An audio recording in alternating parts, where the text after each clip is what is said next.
Well, hi everyone. This is Kerrie from Conversations at Kerrie's Korner on this Friday, the 17th of July, 2025.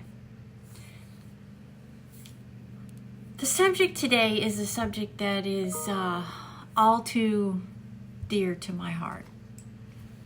And it's a subject that so many of us, if we love animals, and in particular if we love dogs, will face at some point in that ownership.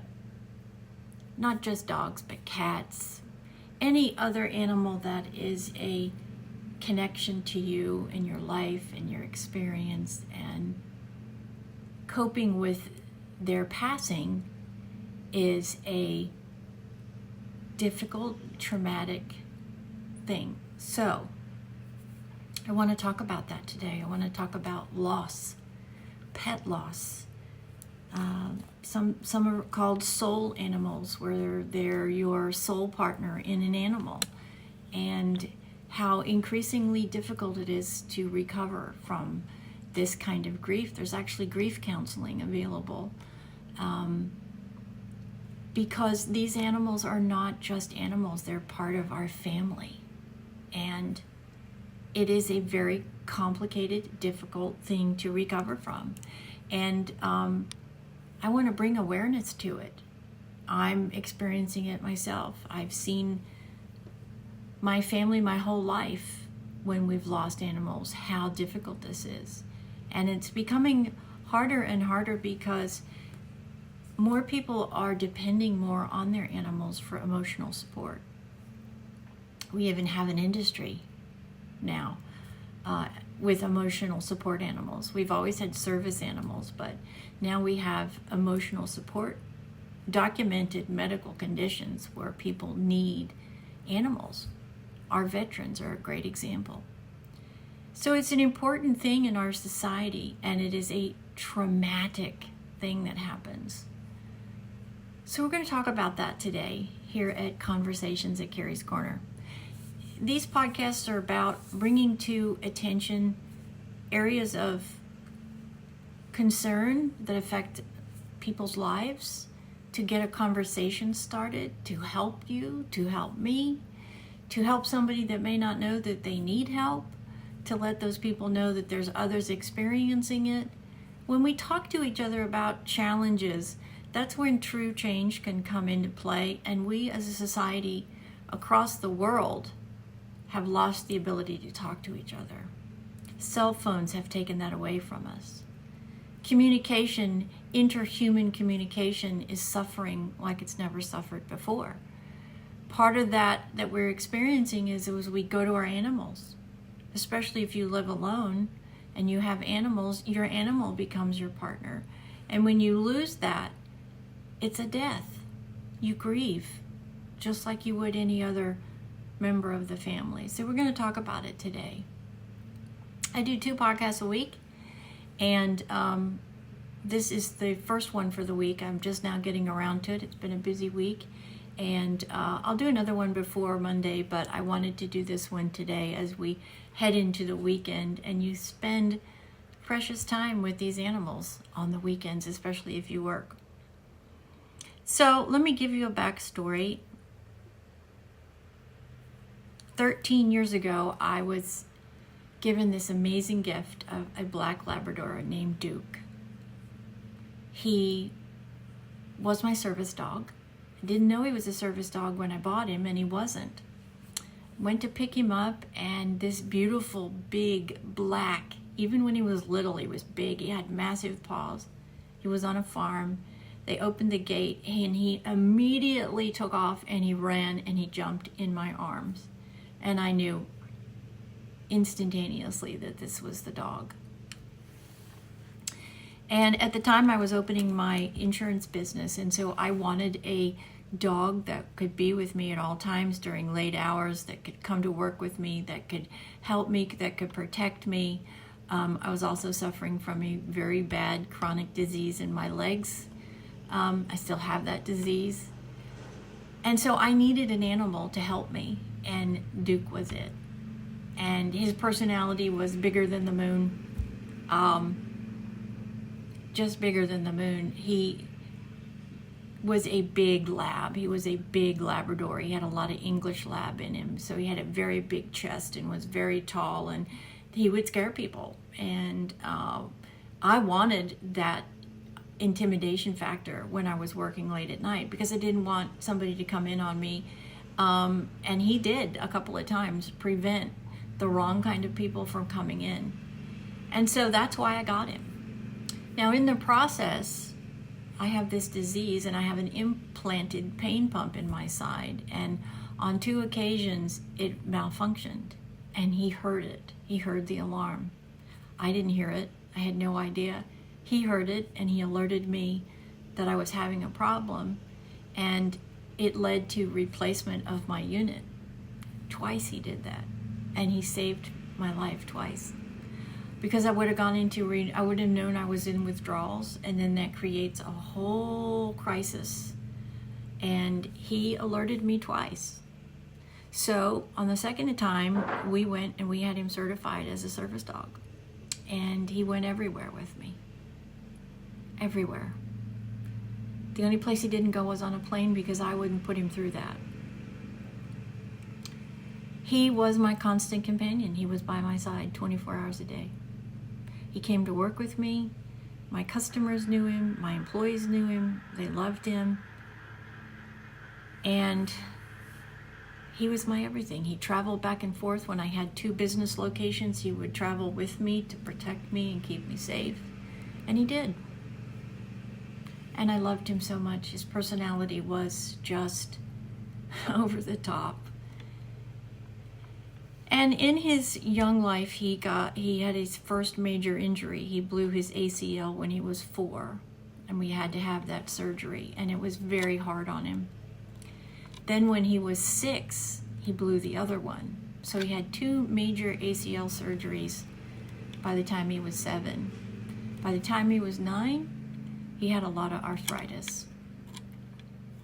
He passed away when he was almost 13. And it was a year ago, in September, is when I lost him, on Labor Day.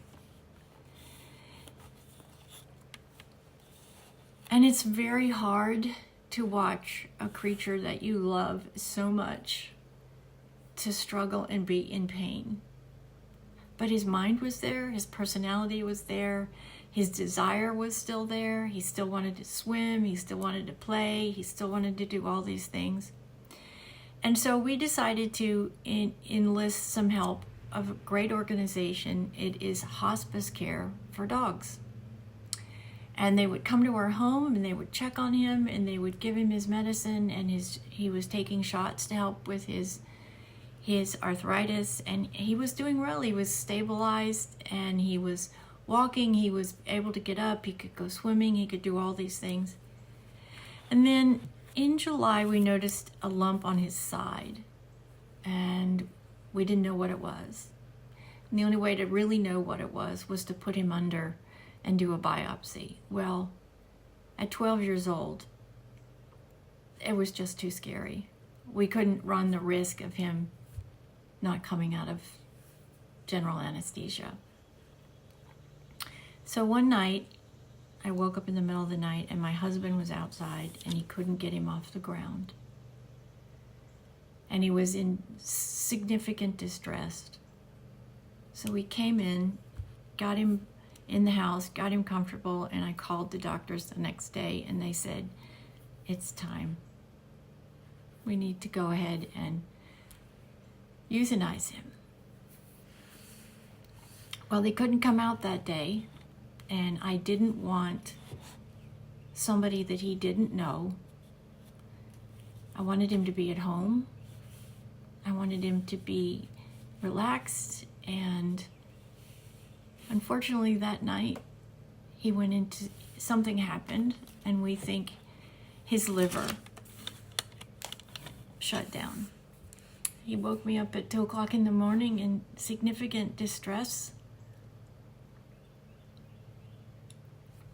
And I had to rush him to the vet, and we had to put him down.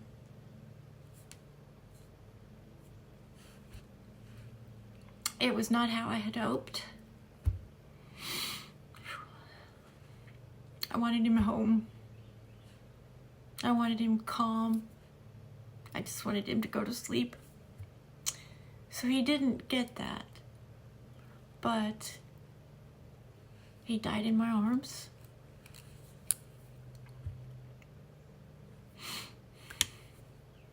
And he knew we were there. 11 months later, it's just still so hard. This grief does not just go away.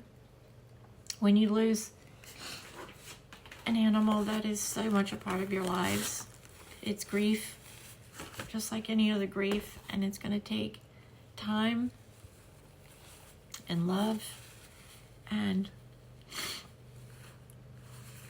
it's okay to grieve.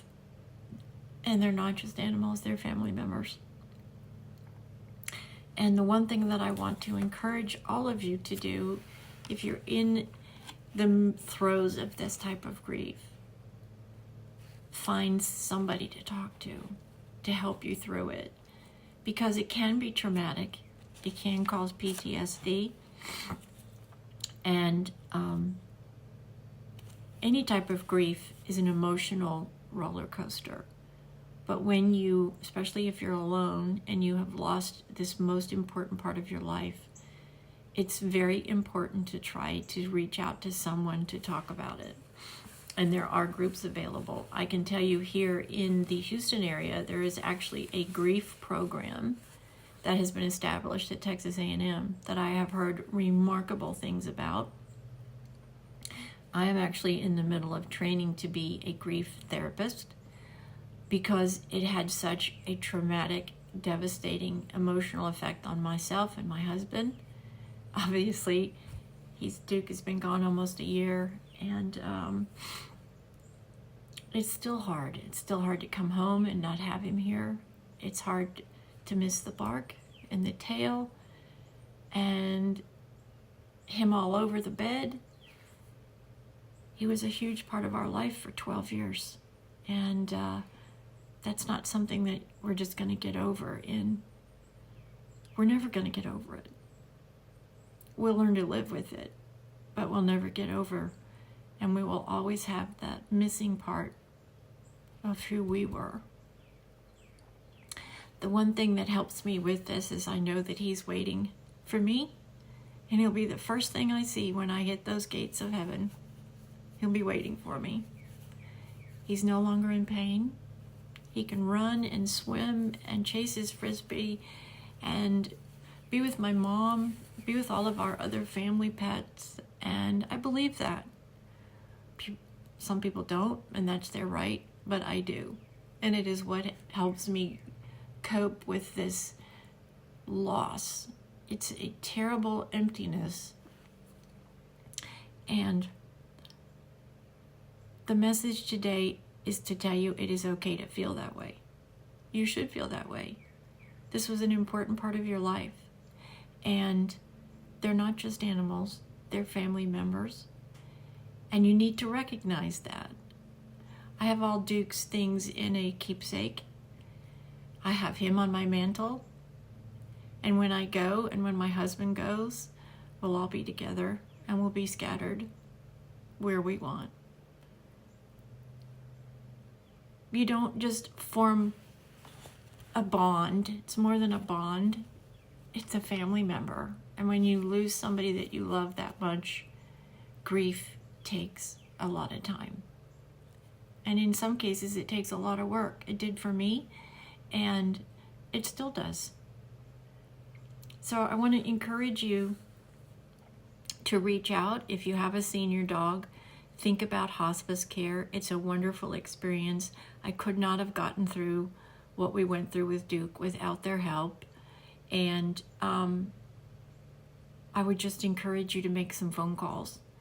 If you have to put your dog down, put them down where they're loved the most, where they feel the safest, and never, never, ever leave your dog to die alone, or any animal to die alone.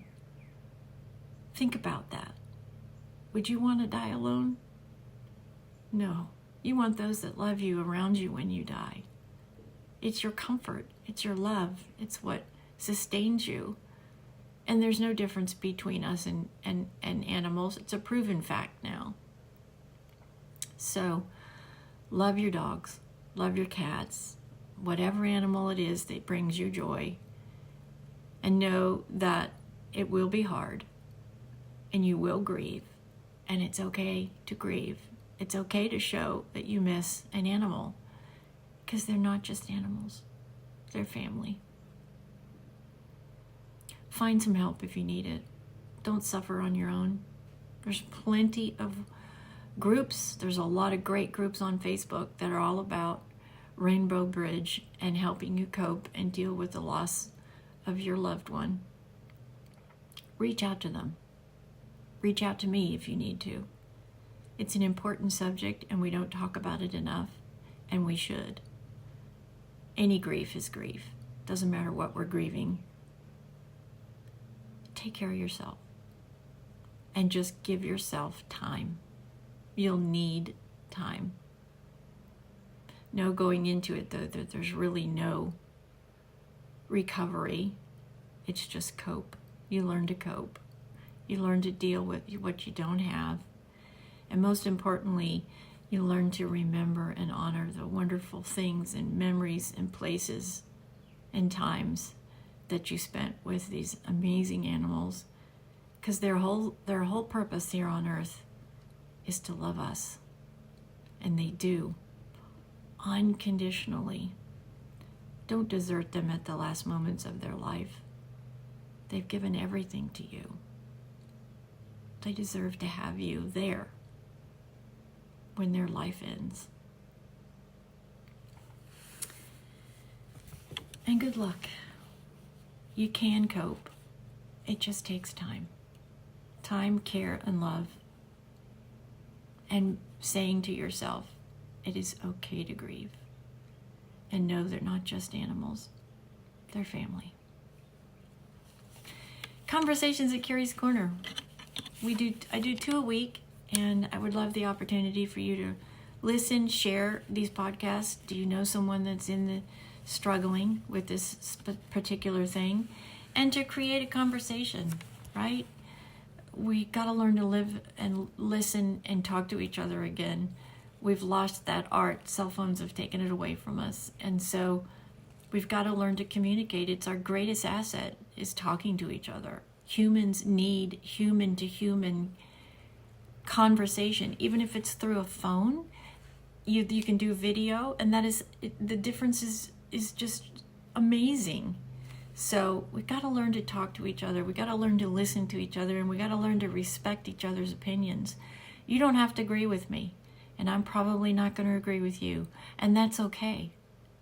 We've got to learn to respect the fact that we don't agree and try to figure out where in the middle we can meet to tackle all of these societal problems and challenges that we are facing, because there are a lot.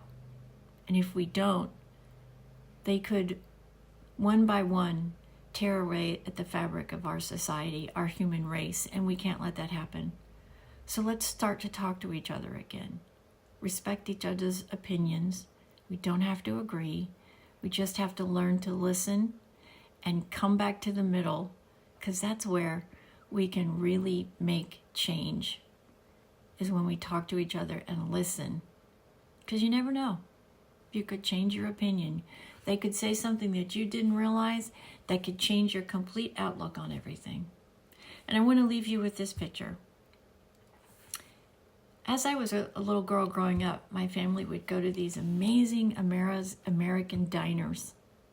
You'd walk in and they'd be red or green or yellow, and there'd be a lot of chrome, and they just would be beautiful. And they all had a long bar. You'd sit up at the bar, and you'd have a Coke or an ice cream, or an ice cream sundae, or a slice of pie and a cup of coffee. And I will never forget watching my parents talk to people they never met in their life.